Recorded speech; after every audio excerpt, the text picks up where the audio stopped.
Hey, where are you right now? I'm not sure. Don't upset me. There's nothing belonging to us in the house. What's happening? Well, I packed up all my things and left. Okay. I don't get it. Why would you leave?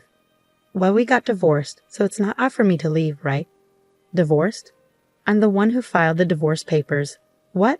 My name is Claire. I'm 35 years old and work in an office. I'm married to Evan, and we've been together for 5 years. Evan used to work at a company, but he quit his job 2 years ago to start his own business. Unfortunately, his business hasn't been doing well, and we've been struggling financially for the past 2 years. Luckily, I have a good income, so we're able to make ends meet. Our relationship as a couple is okay, not great, but not terrible either. However, I have a big problem with my mother-in-law and sister-in-law who live in my husband's family home. Every time I see them, they make fun of how I look and always find something to complain about. It really upsets me and makes me feel stressed out. My in-laws' house is only a 10-minute drive from our apartment, so my husband often wants to visit them. When we first got married, I went along with it to please my husband, but lately I've started to stand up for myself because their behavior has become too much to handle. Even when I try to stand up for myself, my mother-in-law and sister-in-law don't stop. They always find ways to ask me for money. Hey Claire, I need $500 to buy a birthday present for a friend. Can you give it to me? $500? What are you buying? I'm planning to gift a trip, and I'll be going too. No, that sounds odd. It's like I'm footing the bill, and I can't afford to give $500. You're so tight-fisted, Claire. Are you a miser? Even though Evan supports you. Excuse me? I'm the one supporting him. My husband hasn't contributed anything to our living expenses in the past year, and you, sister-in-law, should get a job. It's not okay to be unemployed at your age. Why does my mother-in-law accept my sister-in-law's unemployment? I wanted to say all of this, but my husband interrupted. Hey Claire, I have a friend's birthday coming up. I want to buy a present, so could you give me $500? You really understand, Evan. You're a good son. Then can I also get about $300? I need it for something. I wasn't sure. It's okay, Claire. You should have about $300 in your wallet, right? Come on, give it to her quickly. My husband, maybe out of pride, made me give the money to my sister-in-law without hesitation. And then he started saying confusing things like, thanks to me, we can live this luxurious life. I couldn't understand why my husband was acting this way lately. During the car ride home, I confronted him. Why do you act like this? I have my pride as the eldest son. He started saying even more confusing things. This led to a big argument. Once you give them money, they become bossy. What's wrong with making my own mother happy? We can't afford to live that lavishly, you know. Do you get it? You're not contributing anything to our living expenses. So what? We got a big bonus this summer. Don't rely on that. That money is for savings. Since then, my husband and I have been constantly fighting. How can he act so arrogantly when we're struggling financially? Why does he always have to be in a position of power over me? His flaws are becoming more and more apparent. I realized I didn't have to put up with things I didn't like just for him. So when he recently said, "We're going to my mom's," I responded, "You go by yourself." My husband tried to argue, saying, "What do you mean? It's normal for the wife to come too." But when I pointed out, "So you're abnormal because you don't come when we go to my parents' house," he got annoyed and said, "Do whatever you want," then went to his parents' house alone. A weekend without my mother-in-law and sister-in-law was such a relief. It felt so comfortable and nice. With some free time to myself, I focused on working towards my dream, and that dream is to buy my own home. I spent time researching online and ordering brochures. My dreams and aspirations were growing, and just thinking about my new house made me excited. As I looked at different furniture options online, I imagined carefully arranging them in my future home. Lost in these thoughts, time passed quickly, and before I knew it, evening had arrived and my husband was back. "Oh, welcome home." Oh, is he still upset? How childish. He should act more mature as a grown man. I wasn't trying to cater to my husband, so I continued making dinner without speaking to him. Then out of nowhere, my husband spoke up. "You've been quite bold lately, huh? Standing up to me and saying you don't want to see my mother and the others." Defying? We're equals in this relationship. Besides, your mother and the others always criticize me, so I don't want to visit your parents' house anymore. That's what I mean by being bold. Normally, wives are expected to obey their husbands.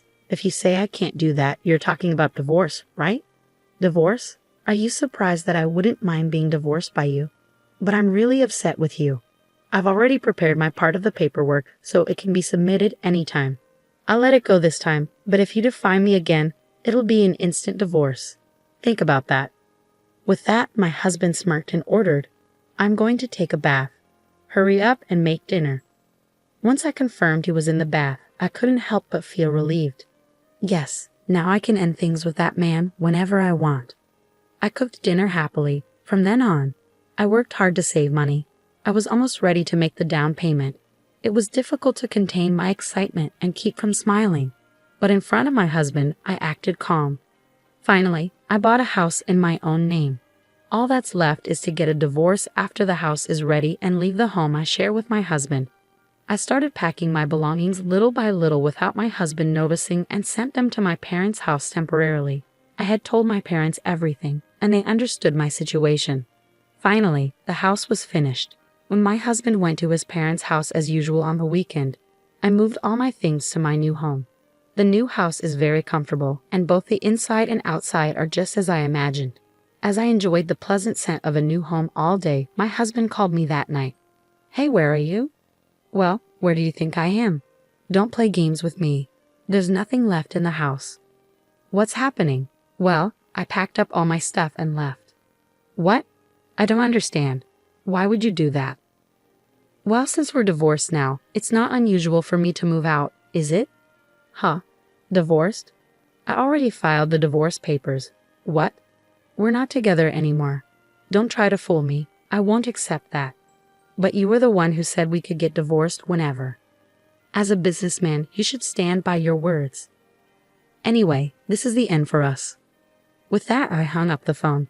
Finally, I was free from my husband. That night, I slept peacefully. Living in my new home was so comfortable, and every morning, I woke up feeling refreshed. Today, I decided to invite my parents over to my new home for the first time. As I was cooking alone in the kitchen, my parents arrived with a bottle of celebratory sake.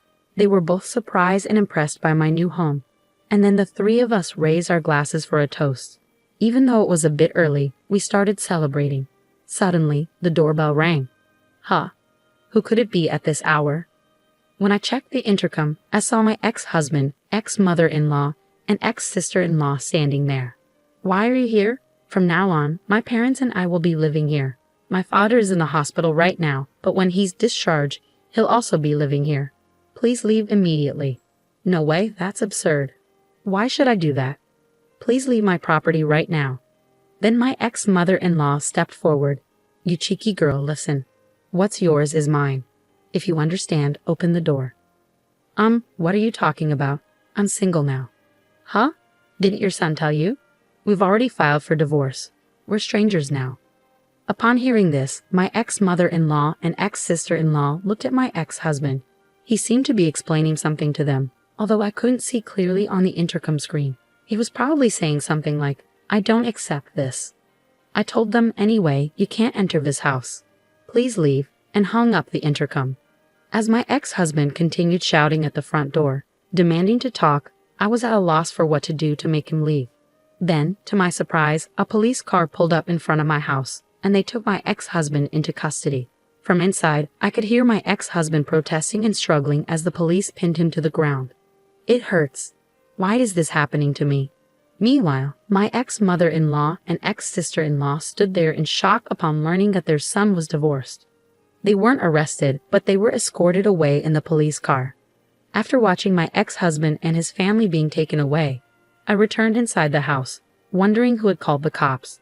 Then, to my surprise, my father made a peace sign. In situations like this, you call the police immediately. Trust your always calm dad. We continued our party with another round of drinks. As for how my ex-husband found out where I live, it turns out he followed me home from work because he admitted to stalking me. If he shows up again, he'll be arrested on the spot. With his timid personality, it's unlikely that he'll come near this house again. I also obtained a restraining order against his family. After the incident, it seems my ex-husband's business went downhill, and he accrued a lot of debt.